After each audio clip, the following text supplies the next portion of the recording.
Happy Easter. Happy Resurrection Day. I hope for you today that the awareness that the power that resurrected Jesus is accessible to you.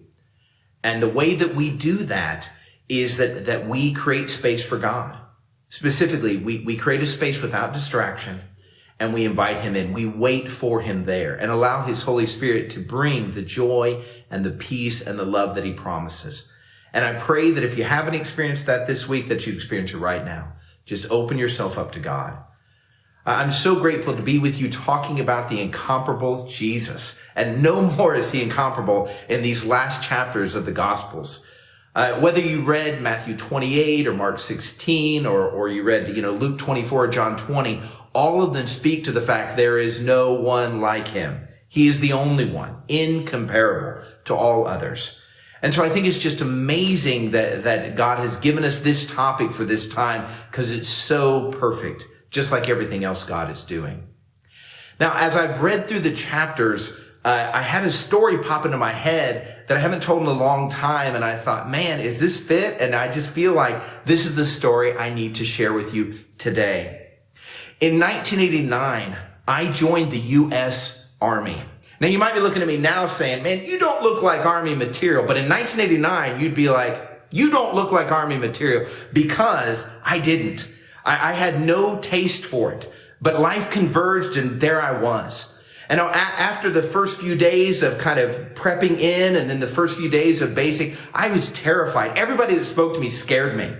And on the third day I was there in basic training itself, I was called to the drill sergeant's office, and even getting in the office was complicated. But I'm finally there, and I want to set the scene. 2 large oak desks. The room is barely large enough to encase it. And there I am standing at parade rest, staring at them but not eyeballing them. I don't know how you do that, but it's this odd place of eye contact. And they're going through a list, but it felt like an interrogation, like even my mom's name was somehow suspect. And as they read through this list, I realize this is broader than a dog tag. Where'd this information come from? And all of a sudden it dawned on me.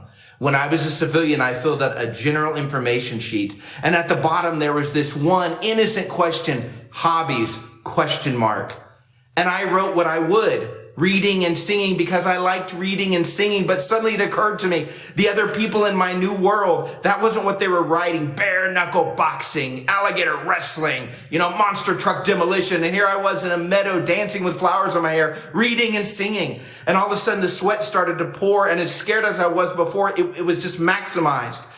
And they inched down the page to my doom and they hit it and they say, so Thornton, you like to read? Drill sergeant, yes, drill sergeant. You like to sing? Drill sergeant, yes, drill sergeant. Well, let's hear something. I'm telling you, I have sang thousands of songs in my life and I could not think of one. And the drill sergeant said to me, he said, listen, if you don't sing a song right now, you've had it. And I don't know what you've had it look like, but I was already scared enough of before you've had it. And so the first song that came to my mind, I just let go. And I'm telling you, this is the absolute truth. And I sang to these hardened men, you never close your eyes anymore when I kiss your lips. And there's no tenderness like before. And I got about that far and they're dying laughing. So I stop and then they scowl at me. So I start. And that goes on. There was no timekeeping device in the room visible, but I felt like I went on for an hour and they just having me sing a song after song after song. Some they give me suggestions. Some they just say, you need to be singing something.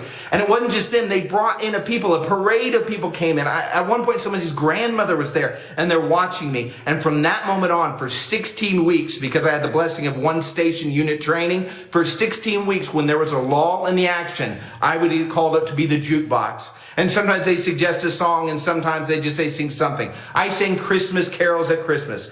I sang it at hand-to-hand combat. I sang when we were qualifying with our weapons. I sang standing in the middle of a mess hall with 500 men singing Somewhere Over the Rainbow. And here's the interesting thing. Before I went in the Army, I never wanted to do the solo. I never wanted to be out in front. I cringed. When our youth group or some mission group would go out and we'd want to sing in a park, I didn't want to do it. I didn't want that. But in that zone, when they said sing, I sang confidently. because I was under the authority of the drill sergeants. In Matthew 28:18, Jesus says, all authority in heaven and earth has been given to me. So here's the question I have, because it's really relevant to us today. How does Jesus use his authority to those he loved? And you don't get a better picture of this than in these chapters that we've read this week. Now, one interesting thing in our study of incomparable Jesus is we've really poked a hole in the myth that if you were right next to Jesus, everything will be smooth. If you were right next to Jesus, you would understand everything. And if you've been following along in your reading, you know that's the opposite. The disciples seem much more confused than I feel most of the time. And this context is no exception. Listen to these excerpts of Luke 24. It says, but they did not believe the women. The apostles didn't believe the women because their words seemed to them like nonsense. The women came back and said, Jesus, he's alive. He's not in the tomb. And they didn't believe him. It says in the men walking on the road to Emmaus, they said to Jesus unknowingly, but we had hoped that he was the one who was going to redeem Israel. We'd hoped that he was going to save us, meaning he's not going to save us. It says in verse 37, when he appeared, it says they were startled and frightened, thinking they saw a ghost. And understand, they were more ready to accept that he was a ghost than he was Jesus Christ the Messiah. That's how confused they were. In John chapter 20, it says they still did not understand from Scripture that Jesus had to rise from the dead. I want it to be clear. Standing in the room with Jesus right next to you doesn't make things necessarily clearer. Matter of fact, it may make it more confusing. Because it was never about you understanding Jesus. It was always about you trusting Jesus, putting the full weight on him. Now, this is why I wanted to process this with us is that this is us. We are so confused in times like, why is God doing this? Why won't he stop it? And our trust will shift. We trust the government. No, we don't trust them. No, we trust the medical community. No, we don't trust them. No, we trust this. We trust that.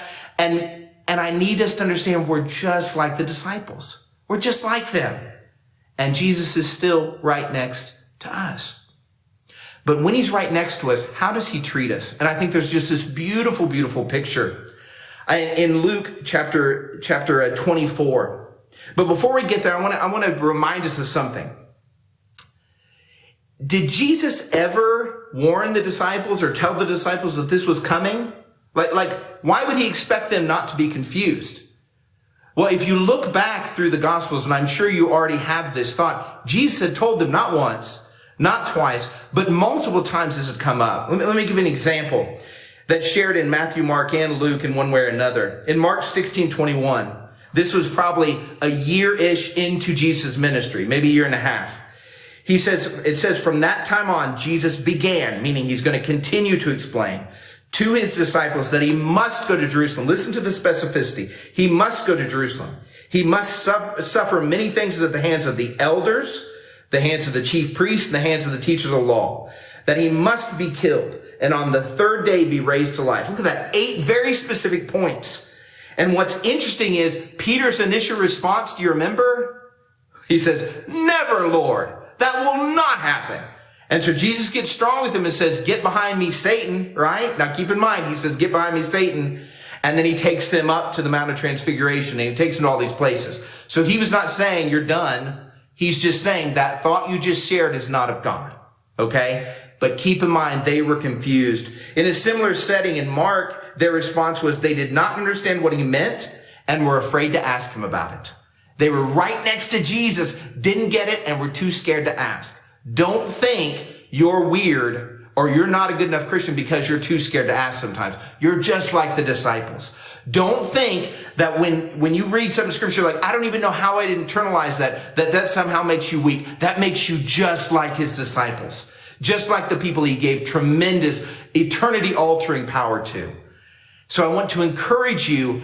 They were clear on this. And Jesus alluded to it. Remember when the woman comes and she has the perfume for his feet? He says, she's doing this for my burial. I mean, it's right there and right over the head. Right over the head. Now, they may have known it on some level, but they didn't internalize it into how they looked and worked through life. And so they knew better, and yet they did worse. And look at Jesus' response to them there in Luke chapter 24. In verse 36, while they were still talking about this, Jesus himself stood among them and said to them, "Peace be with you." They were startled and frightened, thinking they saw a ghost. Now keep in mind, they didn't say it, they thought it. He said to them, "Why are you troubled, and why do doubts arise in your minds? Look at my hands and feet. It is I myself. Touch me and see. A ghost does not have flesh and bones, as you see I have." When he said this, he showed them his hands and his feet. While they still did not believe, notice, still did not believe it because of joy and amazement, he asked them, "Do you have anything there here to eat?" They gave him a piece of broiled fish, and he took it and ate it in their presence. He said to them, "This is what I told you while I was still with you. Everything must be fulfilled that is written about me in the law of Moses, the prophets, and the Psalms." I want you to notice two specific things of how Jesus uses his authority. Number one, he tweaks their thinking. He tweaks their behavior. Meaning, a tweak is where you're like, you're going, and I'm improving it. He doesn't say, here's an ultimatum. Let's put ourselves in Jesus' place for a minute. I want you to imagine you have complete authority over a group of people, and you have prepped them and prepped them and prepped them for a crisis.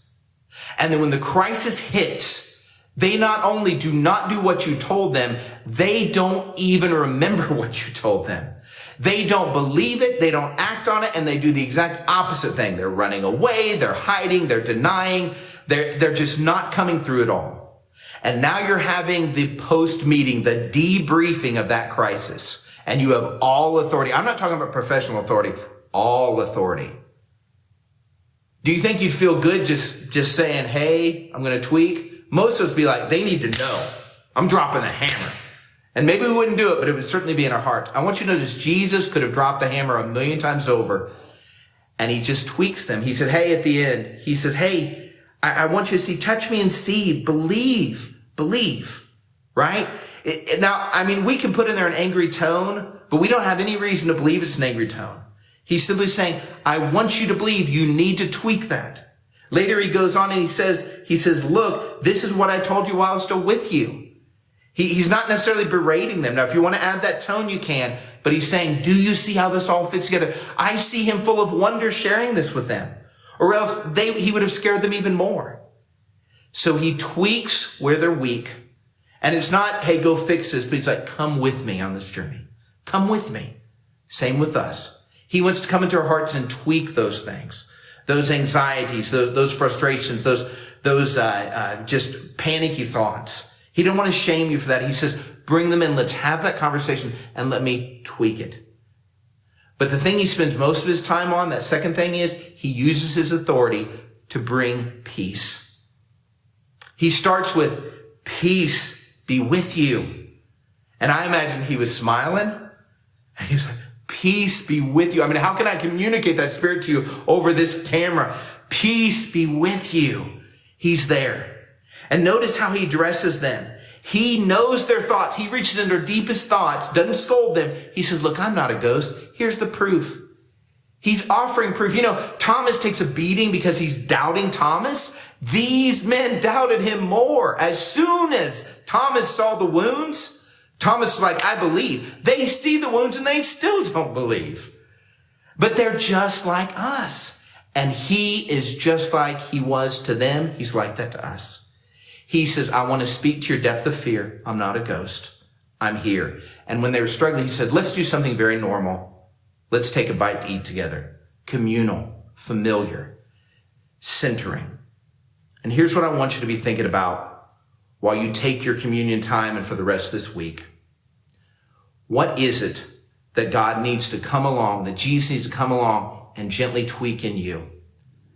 What is it that he would speak to you to put you on the right chair?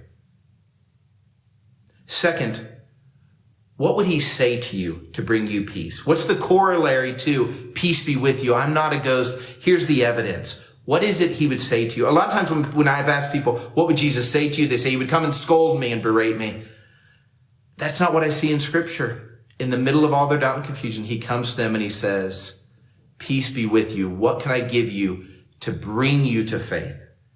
To bring you peace? What would he say to you? And third, as you're interacting with your world this week, how can you bring peace to others? How can you sit on that chair of peace waiting on God receive the fruit of God's Spirit, and then offer it to others.